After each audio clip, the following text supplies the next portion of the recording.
What up, world? It's your past first point guard and Trail Blazers reporter, Mike Richmond. You're listening to another episode of Locked On Blazers. In today's program, we're continuing our season reviews.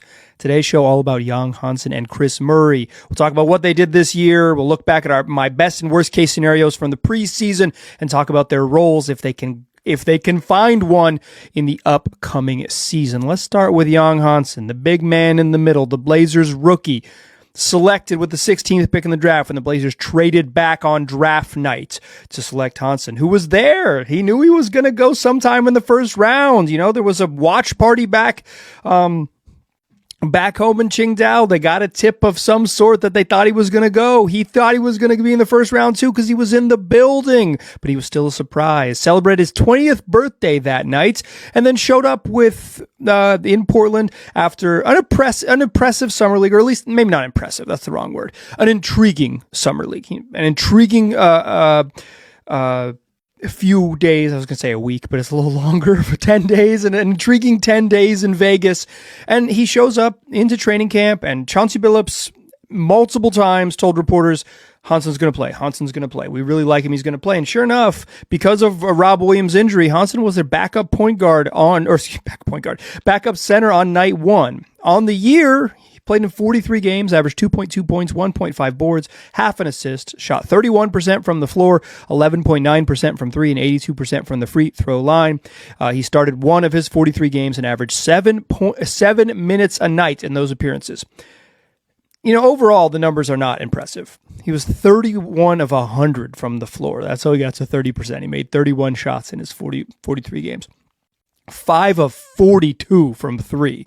He had 32 turnovers and 22 assists. Like, it's not great. It's not the number you want. But again, backup center night one. It took a little while for it to be clear that he wasn't the guy, but not like too long once the season started. I think it was pretty much after the third game. It was like, oh yeah, he's going to have some real growing pains. You know, night one, it's like, okay, first night of the season, whatever. Night two, it's like, oh, you know, that's the Warriors. Maybe we'll see. But I think by game three, it was like, yeah, he can't play at this level and be effective. So he had this reserve role for 5 games coming off the bench. He wasn't playing a bunch, but he was getting cameos every night. They were giving him, a few minutes in each half each night. And by the end of that 5-game stretch, it was like, they got to figure out something else here. It's got to be Duop Reith or something else. But Rob Williams gets healthy. He returns, and then杨瀚森drops out of the rotation. He has 8 straight DNPs, and he kind of settled into a garbage time or necessity-only role. Rob Williams didn't play back-to-backs, so there were some nights where they just needed another center. They were kind of leaning on him over Duop Reith just because of the size, I think, and also just like general level of investment they had in Hansen over Reith. But, he just didn't play much. He played double-digit minutes 12 times in his 43 appearances. And the most he ever played in a game was 19 minutes and 13 seconds. And that came on December 7th. So like pretty early in the season against Memphis. And in that game, the Blazers didn't have Donovan Clingan and they didn't have Rob Williams. So the only time that he cracked the 19-minute mark was when they like truly just didn't have bodies. His season high in points came on November 19th when he had 9. He ends up in the Rising Stars game as a G League representative, and he'd had some moments down in the G League early in the season, some like early cameos, but he kind of got shoehorned in there because he's an incredibly popular global figure, right? Like, I know what the deal is. I thought he played pretty well in the very casual but somewhat skill-based rookie-sophomore game, or whatever they call it, Rising Stars game on Friday night at All-Star weekends. And then after the All-Star break, they kind of just said, okay, you're going to spend time in the G League. Like, you're not going to be with the big club nearly as often. After the All-Star break, he appeared in just 9 of 26 games with the Trailblazers and only played more than 8 minutes twice in those 9 appearances, almost exclusively garbage time. The first time he played more than 8 minutes, the Blazers lost by more than 50 to the Denver Nuggets right out of the All-Star break, so there was a lot of garbage time. The second time he topped the 8-minute mark was when the Blazers beat the Wizards by 45. And so that helped. It was 35 plus, but they were up 40 at some point. But they won by 35. It's like the two times he played is like massive blowouts. He hit the 8-minute mark. So he really, there was no opportunity for him. Once the calendar flipped to the new year, and particularly in the post All-Star break, so that's like the end of February, and then it's the last week of February, and then March and April. So like, he spends whatever, that's basically a cumulative 2 months or really maybe more accurately a month and a half, just like not playing on the team at the end of the year. When he went down to the G League though, he got real minutes and got real run. And I think there is value in just like giving him space there. I reached out to a friend. I was going to say source, but this person's a friend. How about a friendly source? And asked their opinion of瀚森in the G League. This person a friend of mine has worked in and around the G League for a long time, since it was the D League for a long time.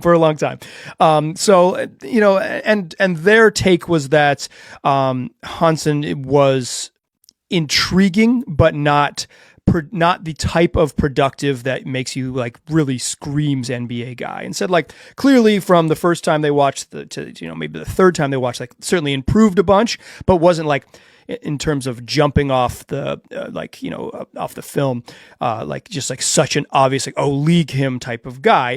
He played in 21 overall games. That includes 2 postseason games. And if you include all those appearances, all 21 of his appearances, he averaged 16.5 points, 8.8 rebounds, and 3.2 assists in the G League, including 3.2 turnovers. 59% from the floor, including 31% from 3, 73% from the free throw line. He had some big nights. The G League is not a place for giant people. Oftentimes he'd play against a bunch, 6'8" guys. That's why I asked someone who actually like watches the G League and understands the league more than me. Cause I can watch the YouTube highlight tapes. I watched one full game. I will admit I watched one full game of瀚森in the G League early when he went down in like November. But like, I got a lot of basketball on my plate. Does that make me a bad podcaster? Unfair, perhaps. So if you have watched, shout out to the homie Dan in the of the Locked On Everydayer Club, who I know watched every second of the瀚森G League experience, including the playoff runs, et cetera. Like, Dan can fill you in better than me, and I'm sure Dan will get at me and let me know my sort of G League opinions on瀚森here as well. But according to someone who G League opinions I trust, this is like瀚森was good but not notably great in the G League, but certainly better. And I think there's value in sending him down there and just kind of like letting him if he wasn't going to play at all in the NBA, this is exactly why you have a G League team. I don't think this was an ideal spot for him, right? I think two things are definitely unquestionably true. And I think there's a little bit of retconning about the瀚森experiences. Everyone says now, anyone who thought he was going to be a player was kidding themselves. That is just simply not true. The organization thought he was going to be a lot better. Chauncey Billups, I'm telling you, Chauncey Billups was telling people in preseason, telling reporters in preseason, in public settings, he's going to play, he's really good, he's going to play. And Billups is kind of a BSer, right? Like, maybe like going to go to jail for it. But like, he will sometimes lie once in those public, like I've talked to him many times in media settings, those sort of transactional media settings. He will blow smoke once, right? If he says something more than a couple times, he means it. Like he doesn't.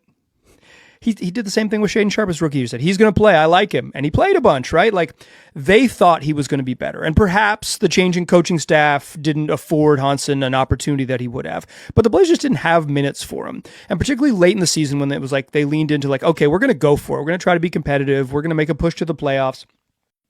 There just weren't minutes for him. He struggled too much. Like he just was too much of a negative to give him 12 courtesy minutes. Is that bad for his overall NBA development? Probably, honestly. Yes, probably is. Like what he needs is real minutes against NBA level athletes and NBA size. But like because the Blazers were like semi-competitive and because he was so sort of far behind on the bell curve, of the development scheme, like they just couldn't afford to give him minutes in the way that other teams who like draft a project like him should have. So I think two things. One, he's clearly a project. It doesn't mean that he's like out. but he's going to take time to get there. And two, I think the Blazers thought he was absolutely going to be further along. They absolutely thought he was going to be further along. He's the freaking night one backup center, right? They didn't go out and find another center. They didn't add, some sort of insurance big on a two-way contract. They didn't just lean into Duop Reith because they said, oh, Hanson's not going to be able to do it. They thought he was going to play, and it's clear that he wasn't quite there yet. What I want to do in the second segment is play best and worst case scenarios from my preseason predictions from Hansen, and they're a bit of a journey. So join me in that second segment, and we will do just that. All right. Thanks for making this show your first listen. If you live in the everyday lifestyle, go join the Locked On Everydayer Club. Gets you access to the members-only Discord. You can chat it up with me and young Hansen enthusiasts. There's several Hansen enthusiasts in the chat. So if you are higher on Hansen than I am, find your people there. Plus, access to the audio, the ad-free audio of this podcast, lockedonblazers.supercast.com. And if you are subscribed to the ad-free audio, you don't even hear this plug. So my good friends in the Discord are not going to know. Okay, what I do in my season previews for every player on the roster is talk best and worst case scenarios. And then we revisit them this time of year to see if I got it right. And usually I keep it a little narrow. I think you'll see here with Hansen, it got pretty broad. So I want to visit with Michael from the past. What did I think about Hansen in September? Because I think looking back at our expectations help color what our sort of perception of what success looks like. We will do that right now. Michael from the past, take it away. What's the best case scenario for young Hansen? It's that he's a rookie who demands minutes. Not one that is given minutes because of intrigue or investments or any other factors. The best case scenario is that when Hansen does get on the court and on a team that probably is a little light on center depth, gets a chance early in the season, it all clicks. The passing, the shooting, the inside finishing, the size to be an impact defensive player, or at least a non-liability early in his career as a 20-year-old defensive player. And because all of it clicks and because he demands minutes, the best case scenario is with the production early, he plays enough to win the basic math game that leads to end of season awards. And the best case scenario is that Hansen does that early in his career, and that when we get to the end of the season, he is an all-rookie selection. And the best case scenario is that when he's an all-rookie selection, as a not yet 21-year-old, that Joe Cronin and Mike Schmitz become folk heroes in Qingdao as the locals toast Tsingtaos to the Blazers brass all summer of 2026. What's the worst case scenario for young Hansen? Is that he's not ready. Like so many 20-year-olds before him, the NBA game is too fast. The athletes are too strong. They move too quickly, and their transition to NBA level basketball is sobering. The worst case scenario is that the flashes of skill from Hansen never translate to production, and that on a team that has expressly declared that it is, quote, winning time, Hansen is a spectator for most of the season. The worst case scenario is that when he does get cameos and he does get opportunities based on injuries and just like necessity of getting on the court, he looks really far away. Thank you, Michael from the past. Yeah, I mean, I think Hansen pretty clearly hit that worst case scenario line. And a part of that episode that I cut out for editing, because I try to keep it around 2 minutes of Michael from the past joining us, and I really appreciate him spending some time with us, is that I mentioned that Hansen was probably going to have the widest polls, the most variance of any player on the roster in terms of like what I thought his outcomes would be, because I just wasn't sure. He seemed like this sort of tantalizing, skilled big guy, right? Like a little bit of shooting touch. The footwork coming out of in the CBA in China was like really special in the post. We didn't really see that in Summer League, right? Like he struggled to score inside the arc, and that really translated to the NBA. But he had some shooting moments. Was like, okay, maybe he could shoot a little bit. His shot well on free throws this year, which suggests that maybe the shooting touch could be something that's real in the future. And it's like, and the passing was so intriguing. It's like, if the Blazers just like let him play, if he can earn 18 minutes a night, maybe it'll be something. But like he hit the worst case scenario. he's just really far away. And I was intrigued by him. I was probably lower on him, quite frankly, heading into the season than some. I didn't come out of Summer League feeling really confident, but I felt he was like interesting more than I felt like good at Summer League. It was like, he's got a lot of stuff. I still feel that way, right? Watching some of his G League highlights, there's some stuff there, right? But I think the question is like, he has to get, he looked over the course of the season, his body definitely transformed. Like, he just got leaner. He needs to, I don't know that he needs to lose weight necessarily. But he needs to be a little bit leaner because he just the lateral movement and being able to run end to end is important for him. But he's got to get functional strength. That's a big part of what's next for Hansen, is like, can he move guys in the post? Because if he can catch in the post and not get bumped off his spots, he can be a passer out of the post, not just a scorer, but a passer out of the post. He can become a better screener. I'm really, really, really, really low on his defensive potential personally. I think he has some offensive gifts, right? I think the way he sees passes is not something that's an innate skill. That's not something you can develop. He reads the game at a high level, but you can't really throw it to him and let him be, create out of the high post if he can't score or if he can get knocked off his spot. Like, it's really hard to be a passing fulcrum if no one's worried about you being you're an individual offensive player in any way, and they just aren't right now. And again, like the strength, like he just can't move guys, and he's so big. He's got to be able to move guys. Like, he's going to be the biggest guy on the court, and he has to be able to play like it. That functional strength really matters.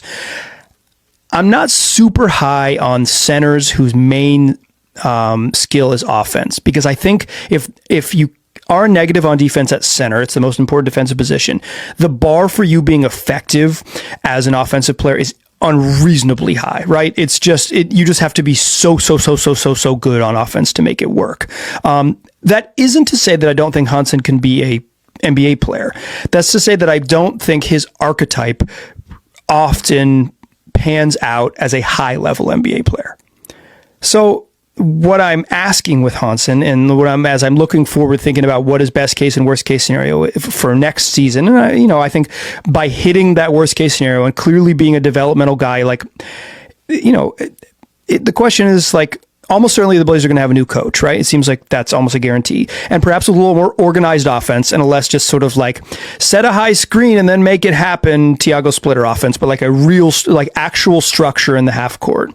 Can he be a contributor? Because Hansen's going to have a chance to really, he's I don't think they're going to roll out the red carpet for him, but they may need him next year, right? And I don't think, I wouldn't count on him being like helpful as in terms of like a plus player next year, even in reserve role. But I'm talking about a passable third string center who can play and not hurt you and be like a neutral, and then sometimes even better than neutral, sort of baseline emergency center. Someone who can contribute when needed, and then if injuries happen, steps into a bigger role and grows from there. But I think like passable and like able to play NBA minutes, because he just wasn't that this year. And I think that's the baseline for him, is like, can he grow there? The passing stuff's interesting. His size is always intriguing because his skill level at his size is pretty rare. I just think his lateral movement on defense and his positioning, like his anticipation, being a little bit a little bit too low, a little bit too far out of the paint, a little bit too deep in the paint. Like, his feel on defense is really, really rough. And I think that is one of the problems with where the Blazers were this year. They just didn't give him enough burn, enough actual minutes to get out there and do things. So for me, I am curious where the Hansen experience goes, but after year one, I am a lot less hopeful that he pans out, particularly in year two, as like a plus contributor. Okay, let's talk Chris Murray.